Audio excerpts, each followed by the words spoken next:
My name is Ruth Machin. I'm a retired doctor. I was a consultant radiologist for 24 years.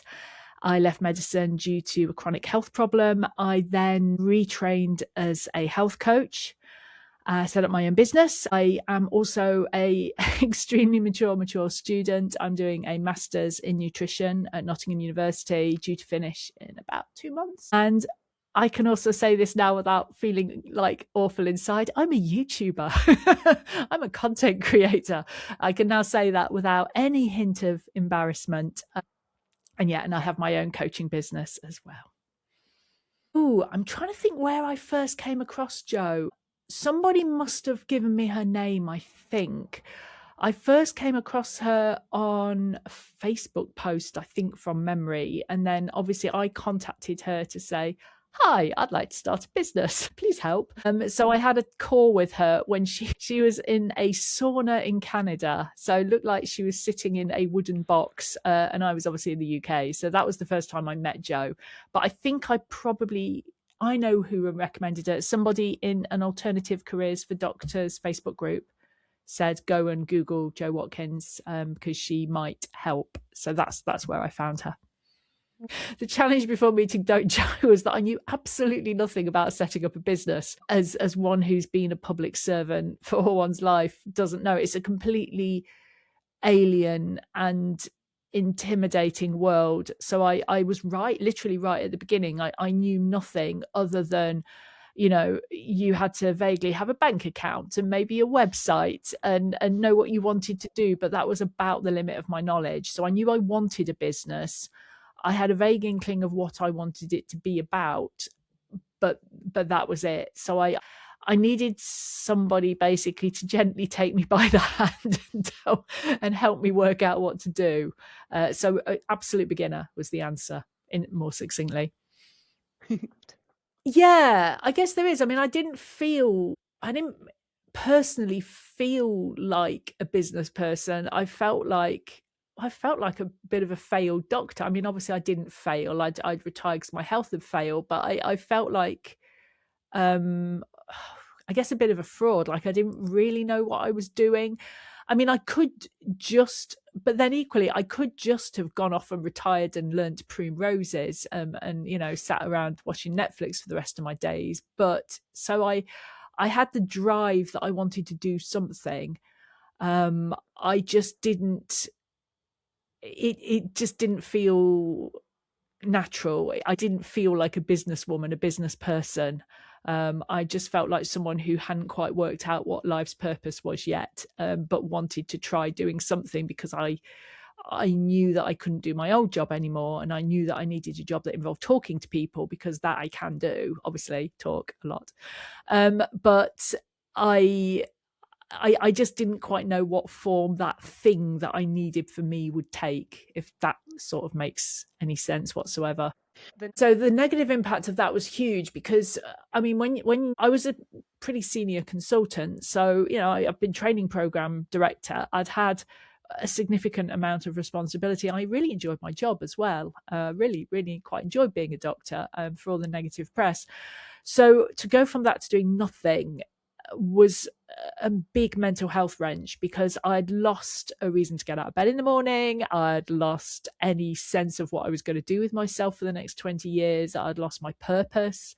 It's very easy to come very unraveled when you have no routine as well. It's like, suddenly it's 11 in the morning and you're still in your pajamas thinking, oh, come on now, this isn't right. So I'd sort of unraveled a little bit mentally and wasn't in the best place because of that, going from doing something very full on to then being very ill, to then getting to the point where my illness had got to the point of stability that I could go, okay, bit of quality of life back, but now what? So I think, it did definitely have harm. It did affect me mentally, to the point where when the whole business thing did finally come to fruition, I think that the thing that really struck was when my husband said, I've got you back. Actually, that's going to make me cry. My husband said, I've got the old you back. I've I've got Ruth back, which was, yeah, really, really big. So what drew me to Jo? Firstly, she was in a wooden box in a sauna in Canada, which I thought was hilarious. She's very normal. She's very relatable. She's the sort of person who I could quite happily go for a pint down the pub with, rather than someone who's like, hey, you can have a 6-figure business in 3 months if you do my thing, which is clearly rubbish. So she's very normal, she's very relatable, and she's done business. Like, she knows what she's talking about, in that she's set up businesses, and she has had she's done the difficult stuff, because the beginning of business is really hard. It's really difficult when you're just starting out, and you kind of go, well, I'm putting stuff on social media and it's like virtual tumbleweed. And for someone to go, yeah, that's normal. That's what it's like. You need someone to say, yeah, this is normal. What your experience is normal. It's not you. This is just how it is. Just go with it, roll with the punches. So that, I think, is why. And again, certainly because she runs SUS as a community, it was the draw of being with other women doing the same thing, because it's not a normal career path to choose. The normal career path is you go to medical school 18, you get on a career conveyor belt. If the NHS doesn't polish you off, you make it out the other side at 67, off you go. That's everything done. So to leave that pathway is challenging in itself, because you're doing something slightly different. So being able to see that there's other people doing it, and other people amazingly combining it with medicine, and doing both things, and having more of a portfolio career, it's kind of opened up a whole new world. Because I think it's more common for GPs to do that mixture. For hospital doctors, it's very, very uncommon. We are very institutionalized within our environment. You work in the hospital, that's it. So to step away from that, you need some other people who are in the same boat, basically, to chat to and go, yeah, this is normal. It's normal to feel like you want to hide under the desk sometimes. That's normal. So that, I think, that was the other thing. It was the community and her as herself being, I want to say delightfully informal, but that just basically means normal, not this slick, promising you the world sort of person, who you see a lot of business coaches like that. Hey, I can help you get more clients. Oh, no, stop. Yeah, okay, so I'd say there's 3 bits to it. So there's the curriculum bit, the sort of written and video content, which is all in one place online. So there's series of videos. Everything's been put into modules, which suits my brain. I like things organized. So there's a lot of sort of videos to, well, I say watch, I listen to them. I listen to Jo. I listen to Jo's videos around Tesco and walking my dog. And then obviously there's written things to do with it. So worksheets to fill out. So that's one aspect of it, which is the thing I thought I would use the most. But actually it wasn't the thing I enjoyed the most. The thing I enjoyed the most, I think, were the live calls and the WhatsApp group. So I can't remember how many live calls Jo does a month, 4 maybe. Anyway, you get to meet the other people. You get to discuss things as a group. You get to meet people in smaller groups, which is really nice. You get to know people a bit better. And obviously then Jo invites in experts on various topics. So, regularly someone comes in to talk about marketing, talk about social media, talk about finance, talk about the reason I started a YouTube channel was because someone was talking about starting a YouTube channel, for example. It's you get to find out the little bits of how to run a business. And then obviously we have a WhatsApp group, which is just really nice then, because you can say, oh, I did this thing, and can you go and have a look at it, please? Or, someone bought my thing, yay. So it's nice to have a group of people who you can share with, and yeah, so share the difficult bits, but also share the good bits as well. Because I could go and tell my husband, I've got this many impressions on LinkedIn. He'd be like, yes, dear, that's very nice. Well done, you. Whereas someone would actually understand what I was talking about. Number 1 was Jo saying, you know, I say this with kindness, but no one is looking at your website. You need to actually sell yourself because you have this idea. And the thing is, she'll have seen, or we all do it because she's seen us all do it. And you get very hung up on, you know, I must write my website and put all of these things on it because people will look at it, and then nobody looks at it. It can be beautiful, but it's like, and that concept, you think you're not going to do the same mistake everybody makes, and then you make the same mistake everybody makes, which is, well, I've made this really nice thing and it's great, so of course people will want to buy it, but then nobody knows about it. And the only way people are going to know about your thing is if you tell them it exists, i.e. you do some marketing and you try to get some sales. But then you don't want to do marketing because it makes you feel like a sleazy secondhand BMW salesman, and you just don't want to do it because it's awful. So my biggest breakthrough is realizing that it's uncomfortable, but it's not awful. And you have to do it because otherwise no one will buy your thing. And there's a way of doing it ethically so you don't feel like a sleazy BMW salesman, and you lead with the value. And you lead with what people will get from it, and you give away free stuff because it's nice to give away value. And then you say, by the way, if you do want to work with me, you know, this is how to do it. As in, there's a way of doing it that feels ethical and nice. That's awful. You know, it doesn't make you want to cringe inside. So that's through number one, realizing I had to market and I had to get a lot better at it, or no one would ever buy my thing. Number two, being brave enough to go on social media, because I think that's very common in doctors as well. We don't feel confident going on social media because you think, what if someone sees? You know, what if all those people I used to work with at the hospital see? And what if they go, oh my Lord, what has she become on Instagram or whatever? Being brave enough to put, as I keep saying, put my face on the internet, that was a big breakthrough. And that's had by far the biggest impact on my business, number one. And again, that sunk home when it took me a long time to tell people from my previous medical life that I now had a YouTube channel, because I was thinking, oh, they're just like, this is so, I'm just not credible anymore. They're just going to laugh. And I finally told some people I went to university with, and one of them went, this is really cool because you can give health advice to 40,000 people in one video. I can't do that in a year. So the impact you have on social media is really cool. This is really cool. I was like, oh, actually, yeah, okay, that's all right then. That was a big breakthrough. So I would not have been brave enough to go onto social media without a bit of a, I won't say kick up the backside or handhold, but a bit of support.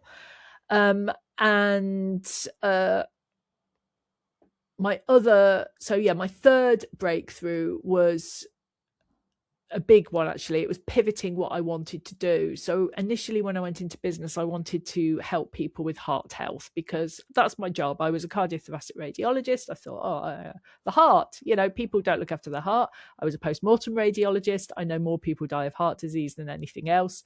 There we go. There's a nice medical thing I can do. And I sort of realized over time it just didn't feel right. It didn't fit. And I just had this moment where I thought, I don't think I want to do this. I'm getting a lot of grief online from people telling me that cholesterol's fine and my dietary, you know, information I protect is wrong. And I was getting a bit of stick, and that didn't make me feel very nice. And I just thought, I don't want to do this. So Jo basically could see I was going through a bit of a tough time, and basically said, you're going on holiday, go away on holiday and just think about it and come back fresh and see what you want to do. And I did. And I came back. I said, yeah, I want to work with women over 50. That's what I want to do. And I did. And it was the best move because that is now what I do. That's what I enjoy. I thought about, who do I enjoy coaching the most? Oh, I know, people who are a little bit like me, you know, coming out of the other side of menopause, kind of going, now what do I do? You know, society says I must go and sit in the corner and quietly decay, but I don't want to do that. So those are the people I wanted to work with, basically smart women over 50 who wanted to get on top of their health, but without necessarily feeling the need to kind of bulk up and look like a Marvel superhero, people who just, normal women. So I thought, well, that's what I'll do then. And I did, and it worked. So I just needed that space to work it through. And I think she did the best thing, which was rather than just go, force the decision, just say, off you go away, think about it. Most of the biggest breakthroughs I've had in my career are when I've stepped away. So go and step away and come back. And those are the three pivotal moments. I have a business. I have a growing business. So what Jo does really well is take you from that initial inception to first paying clients, that initial step. And then what you can do after that, obviously I've come out of Jo's program, The Other Side, is then take that and run with it. So I'm now in the taking that and run with it. So what she gave me was a business that got results for clients and got me my first paying clients and got me clear on who I wanted to work with, what I wanted, what help, what transformation I wanted to give them, and the kind of format in which I did that. The other thing, again, was instrumental from Jo's program was getting me on YouTube. So now I have a YouTube channel. I mean, I keep checking. I'm almost at 25,000 subscribers. So I have it's bringing in money into my business just from the sort of AdSense itself, and it's bringing me my clients. My last 25 clients have all come from YouTube, and off the back of it I've now set up a membership. So I have a digital membership for women over 50 who want to improve their health, and we interact and hang out online, and we have live calls, and it's lovely. So I have a business that I enjoy, a place on the internet I like hanging out, not that many trolls, it's all okay, and I have something that is starting now to, I mean, crikey, it's going to be a while till I'm driving a Porsche or anything, but it's starting to bring money into the business. So it's given me that foundation. And then with the acknowledgement that you then say the first 3 to 5 years of your business is when you grow it. And I'm now in that phase now of taking the seed and the sapling and growing it. And trying to scale it, as they say in the world of business. So from a business point of view, what's it given me? A business. Full stop. What it's given me personally is, I mean, I've already alluded to, it's given me. So I was telling someone this the other week. I obviously earned a lot more money being a consultant radiologist than I'm currently earning as a digital business owner, because I'm right at the start.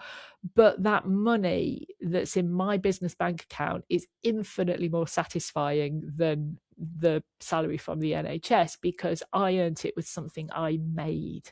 It's like, okay, I'm not made a handicraft and sold it, but it's the same thing. It is something I've created. It's my intellectual property. It's my baby. That is now bringing me money, and that is immensely satisfying. And that has given me, it's given me my mojo back. It's given me my sense of humor back. It's given me my life back. And it's finally got to the point where I could say to somebody, yes, I'm a digital business owner, and not feel like a complete idiot. As in, it's given me some credibility back, as in that it's only a very, very part-time career, because obviously for my physical limitations with my eyes, I will never be able to work full time. There's only going to be so far I can ever take this, because I'm limited in how much looking at screens I can do every day. But it's taken me from feeling like a write-off, basically, to having something I can do and something that I can make some money and some living with, and that purpose. It's just given me something to do with my time that I wouldn't have had. And I realize this isn't the same for everyone, because most people have the opposite effect. They're trying to fit the business in around the day job. I'm the opposite. I needed something to give me the extra, and that's what it's provided.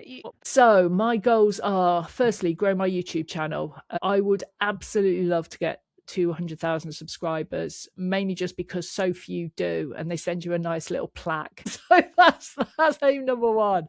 I want that silver play button. Don't know if I'll ever get there, but I'll give it a go.